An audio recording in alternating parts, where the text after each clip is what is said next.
세상을 바라보는 발칙한 시선, 발칙한 경제입니다. 안녕하세요. 산업부 박지은 기자입니다.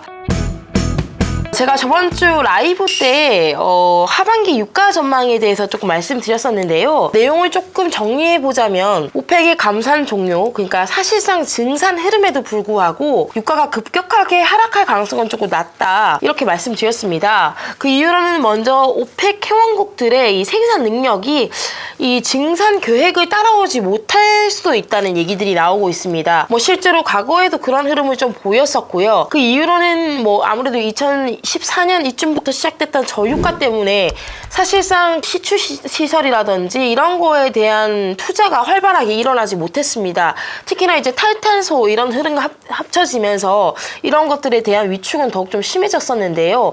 그 증설에 대한 공백이 생기면서 결론적으로는 지금 이 시추화할 수 있는 그 양이 생각보다 많지 않은 게 아니냐라는 시각들이 나오고 있습니다. 그래서 이 앞으로 늘어난다고 가정을 하더라도 러시아에서 발생한 이제 수급 공백 1단위로 생각하면 100배럴 정도 되는 걸로 알고 있는데요. 이 부분을 채우지 못할 것이다 라는 시각이 높고요. 또 이렇게 공급이 확 늘어날 여지가 크지 않은 가운데 이제 여름이 본격화되면 미국에서는 드라이빙 시즌이 시작되죠. 이렇게 되면 석유 수요가 많아질 수밖에 없는데요.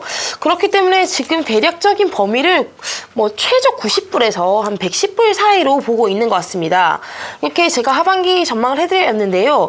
그렇다면 사실 그 석유 가격을 조금 궁금해 하시는 것들이 정유나 화학에 투자하신 분들이 많아서잖아요. 근데 이 석유 가격하고 또 정유나 화학의 흐름은 달라질 수 있어서 하반기 그 정유와 화학 시황에 대해서 조금 짚어보려고 합니다. 네, 아시겠지만 정유사들은 이미 1분기에도 워닝 서프라이즈를 기록한 바 있습니다. 2분기에도 상당히 분위기가 좋은 상황인데요. 일단 정제 마진을 보면요. 1분기 정제 마진이 평균 13달러 정도였는데 지금 현재까지 2분기 평균 마진이 한 23달러 정도로 추정이 됩니다. 거의 10달러가 차이 나니까 사실 그만큼 이제 이익이 많이 난다라고 볼 수가 있는데요. 그 증권사들에서는 지금 워닝 서프라이즈는 사실상 확정된 것이고 얼마나 더 서프라이즈 낼 것이냐, 이 폭이 중요하다고 보고 있다고 합니다. 조금 설명을 해드리면 정유사들의 사실 이익은 크게 두 가지입니다. 석유 가격이 오르면 그 전에 살았던 재고가 있으니까 그 재고 평가 이익이 일단 오르고요. 지금과 같이 석유 수요뿐만 아니라 예를 들면 휘발유라든지 등유, 경유 이런 제품의 수요가 많은 상황에서 석유 가격이 오르면 그 정제 마진을 통해서 이제 이익을 남길 수 있는 거죠. 사실 이 정제 마진이 정유사들의 핵심 이익이라고 할 수 있습니다. 핵심 이익 지표라고 할 수 있겠죠. 그래서 이렇게 정제 마진이 20달러를 넘어섰으니까 당연히 1분기보다는 더 좋을 거라고 생각이 되고요. 그렇다면 이 분위기가 하반기에도 계속 지속될 것이냐, 앞서 말씀드렸지만 지금 하반기 석유 가격은 지금 수준에서 조금 떨어지거나 이 정도로 유지할 거라는 지금 전망들이 나오고 있습니다. 그럼 그런 가운데서 정유업계의 호조가 계속 될 수 있는가를 생각해 봐야 될 텐데요. 일단 지금 가장 큰 변수가 되고 있는 것은 중국의 석유 제품 수출 쿼터입니다. 중국은 현재 환경오염 등에 대한 이유로 이 석유 제품에 대한 수출을 조금 막고 있습니다. 이게 쿼터제를 실시해서요. 이만큼의 물량만 이렇게 수출해라, 이런 스탠스를 유지하고 있거든요. 그래서 중국의 사실 석유 제품들이 수출되지 못하면서 이 휘발유나 경유, 등유 가격들이 많이 상승하고 있다고 진단되고 있습니다.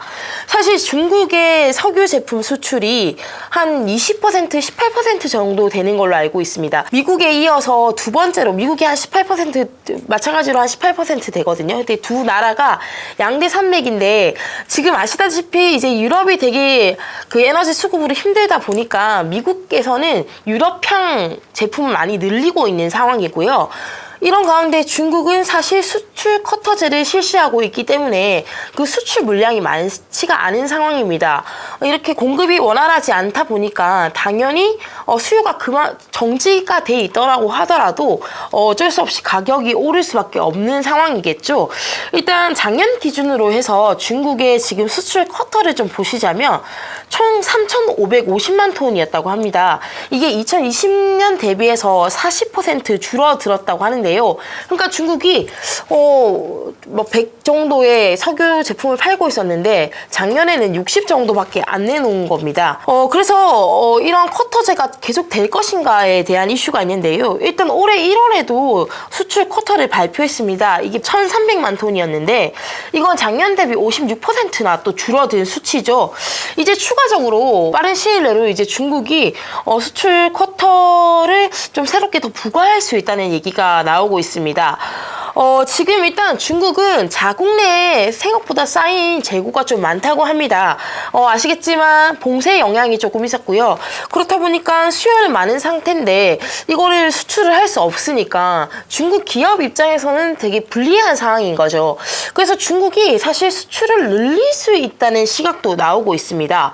또 한편에서는요, 탈탄소 정책을 중국이 끝까지 밀고 나가는 분위기이기 때문에 그렇게 수출 쿼터를 많이 늘릴 수 없을 것이다. 보수적으로 산정할 것이다. 이런 시각도 있거든요. 그래서 사실 하반기 정유사들의 어떤 실적은 이 중국의 수출 쿼터가 어떤 수준으로 나오는가, 그 쿼터는 이제 6월에 나오니까요. 그걸 보시면은 조금 하반기를 예상하지 않을까 싶습니다. 수요단에서는요, 일단 수요가 많이 살아나고 있는 분위기이긴 합니다. 물론 지금 전체적으로 경제 전 세계가 이제 인플레 상황에 놓이면서 이 성장이 좀 주춤해진다, 질 수 있다, 이런 걱정들도 나오고 있는데요. 사실 이 석유 제품의 가장 큰 포션을 차지하고 있는 항공유 같은 경우에는 조금 많이 늘어날 여지가 큽니다. 아시겠지만 이번 주부터 우리나라 같은 경우에는 이 전면적으로 조금 그 항공을 풀었고요. 다른 나라 같은 경우에도 지금 뭐 많이 풀고 있어서 여행도 많이 가시고 하잖아요. 그래서 지금 2020년 3분기, 그러니까 코로나가 한창일 때 그때 항공유 수요가 300만 배럴 밑으로 떨어졌었는데 지금 이제 올해 3분기에는 600만 배럴까지 확대될 것으로 보고 있습니다. 그러니까 약 2배 정도의 이제 저점에 비해서 2배 정도의 수요가 되는 것이겠죠. 이거는 아마 예년, 그러니까 우리가 생각할 평년보다는 조금 덜 미칠 텐데 아마 이런 회복의 흐름들이 하반기에 갈수록 조금, 그러니까 물론 3분기가 이제 드라이빙 시즌이 있으니까 그때가 좀 많이 큰 폭으로 증가하고 그리고 점차 가면서 조금씩 회복이 되지 않을까 이렇게 기대를 하고 있습니다. 이제 문제가 되고 있는 것은 석유 화학업계죠. 화학업계라고 말씀드리겠습니다. 지금 화학업계는 사실 1분기에도 굉장히 안 좋았습니다. 삼중고를 겪고 있죠. 일단 원료가 많이 상승했고요. 운임도 높고요. 여기다가 수요도 별로 좋지 않은 상황입니다. 2분기에도 전반적으로 가격이 이렇게 좀 의미 있는 반등을 보이긴 좀 힘든 상황이었는데요. 이 하반기에도 사실 그렇게 썩 좋지 않습니다. 사실 전문가들은 이제 다음 사이클에 진입했다. 물론 바닥은 1분기, 2분기 지금에서 저점이 확인되겠지만 이런 저점 수준에서의 그런 흐름들이 향후 몇 년간은 좀 지속될 수 있다. 이렇게 보고 있는 것 같습니다. 네, 이런 전망이 나오는 가장 큰 이유는 공급단에서의 증설 때문입니다. 예정된 증설이 많아서 앞으로 그러니까 물량이 더 늘어난다는 얘기인데요. 이렇다 보니까 그 제품들의 가격을 더 낮추는 요인이 될 것으로 예상되고 있습니다. 사실 업황이 워낙 좀 안 좋게 되고 있다라는 전망들이 나오면서 증설이 조금 늦춰지지 않을까라는 기대가 있었는데 사실 작년하고 지금하고 비교했을 때 증설의 스케줄이 좀 변화가 있었던 게 많지 않은 것으로 지금 분석되고 있습니다. 그래서 일단 품목별로 좀 보자면요. 에틸렌의 경우에는 올해와 내년 각각 6.1%, 4.2% 증설이 될 것으로 예상되고 있는데요. 이 수요 성장은 4.2%, 3.5%에 그치고 있습니다.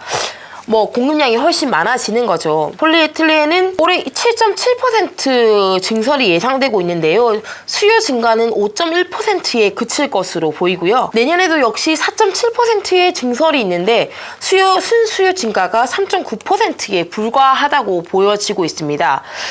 사실은 우리가 코로나19 때 화학 제품들이 되게 잘 나갔었잖아요. 화학이 위축되는 게 아니냐라는 우려가 있었는데 사실상 사람들이 이렇게 나가서 돈을 쓸 수가 없으니까 내구재에 대한 어떤 수요가 굉장히 높아졌습니다. 예를 들면 TV라든지 자동차라든지 엄청 많이들 샀죠. 그래서 그때 뭐 당시 ABS라든지 그 가전에 들어간 플라스틱 같은 거죠. 그런 것들도 굉장히 많이 올랐었는데 이제 사람들이 나가서 돈을 쓸 수 있다 보니까 소비가 올라오는 어떤 수요의 범위가 서비스제로 조금 옮겨간 게 아닌가라는 조금 진단이 나오는 상황이고요. 근데 여기서 또 문제가 되는 게 여전히 화학 제품으로 옮기는데 드는 이 운임이 너무 높다는 점입니다. 그래서 지금 사실 이런 증설들이 특히 중국이나 한국에 많이 집중이 돼 있는데 그러면 이 제품들을 싸게 만들어서 미국에 팔거나 유럽에 팔면 좋잖아요. 근데 지금 운임이 너무 비싸다 보니까 미국이나 유럽에 파는 건 또 손해가 가. 그래서 이 영내, 그러니까 뭐 아시아, 동남아시아 쪽으로 이 물량을 이제 소화해야 되는 이 부분이 있습니다. 근데 여기서 또 문제가 되는 게 중국입니다. 중국이 사실 그 봉쇄를 하면서 그 많이 생산했던 화학 제품들이 갈 데가 없잖아요. 그래서 아까 정유를 수출을 못하게 하는 거와 반대로 화학 제품들의 수출이 꽤 많이 늘었습니다. 폴리프로필렌 같은 경우에는요, 지난 3월 기준으로 14만 3천 톤이 수출됐다고 합니다. 중국에서. 그래서 이거를 2월하고 비교해보니까 약 2배 가량의 물량이 늘어났다고 해요. 근데 중국은 아시겠지만 석유도 좀 러시아에서 좀 싸게 들어올 수 있고 중국이 아무래도 우리보다는 운용 비용이 좀 낮다 보니까 저가 경쟁을 이제 동남아 시장에서 해야 되는 상황이 된 겁니다. 그래서 한국과 중국의 동남아 시장에 대한 화학 제품에 대한 어떤 그 경쟁이 굉장히 치열해져 있는 상태고요. 사실 이런 상황에서 원가 경쟁력을 따져보면 당연히 한국보다는 중국에 더 우위가 있는 것으로 보입니다. 이런 중국의 공급 과잉으로 인한 이 수출 증가가 동남아로 흘러가게 되면 한국 입장에서는 사실 좋을 게 없는 상황인 거죠. 물론 지금 중국이 이제 봉쇄를 다 풀었습니다. 그래서 이제 공장 가동률이 높아지면서 이 과잉이 약간 해결될 수 있지 않느냐라는 시각도 있는데 사실 그 과잉이 쉽게 해결되지 않을 것 같습니다. 아까 말씀드린 대로 이미 증설이 너무 많이 예정돼 있기 때문에 폴리에틸렌 같은 경우만 보더라도 중국에서 올해 16%의 생산력 증가가 있다고 합니다. 근데 이 16%만큼 이 중국의 수요가 따라와 줄 것이냐, 그렇지 않다고 보고 있는 시각이 더 크거든요. 그래서 그러면 이거를 해결하려면 어떻게 해야 되냐, 운임이 낮아져서 우리 제품들이 혹은 중국 제품들이 역외로 나가야 됩니다. 지금 미국과 유럽의 제품 가격과 이 동남아시아, 우리 아시아의 제품 가격이 이렇게 많이 벌어져 있는 상태거든요. 중국이나 한국에서 만들어진 이 화학 제품들이 낮아진 운임 덕분에 좀 역외로 나갈 수 있다면 이런 고운임 때문에 형성된 이런 갇혀있는 영내의 공급 과잉이 이렇게 좀 풀리면서 상황이 나아지지 않을까 이렇게 생각이 드는데요. 그렇다면 지금 봐야 되는 게 이 운임이 언제 풀릴 것인가, 이걸 봐야 되는데 사실 지금까지는 그렇게 많이 빨리 낮아지지 않을 가능성이 높다라고 보여지고요. 아까 말씀드린 공급 과잉은 계속 될 수밖에 없다, 이렇게 보여집니다. 그래서 전문가들은 증설과 수요가 좀 맞아 떨어지는, 이제 수요가 조금 올라오는 구간을 2024년, 2025년으로 보고 있더라고요. 약간 품목별로 다르긴 한데 대략적으로 2024년까지는 화학 업종의 어떤 다운 사이클이 되지 않을까라고 생각을 하고 있고요. 물론 지금 화학 관련해서 1분기, 2분기 이 뉴스플로우들이 너무 안 좋았습니다. 중국의 봉쇄도 있었고요. 공급 과잉 이슈도 있었고 이랬는데 물론 몇 가지 좋은 얘기들이 나오고 있어요. 일단 유가가 살짝 낮아질 수 있다. 유가가 낮아지면 당연히 원료 가격이 줄어들면서 조금 부담이 덜 수도 있겠죠. 근데 그 유가가 크게 낮아지진 않는다. 이런 점을 좀 염두하셔야 될 것 같고요. 그래서 지금은 화학보다는 정유에 조금 무게추를 두시고 투자를 진행하시는 게 맞다고 전문가들은 전망하고 있습니다.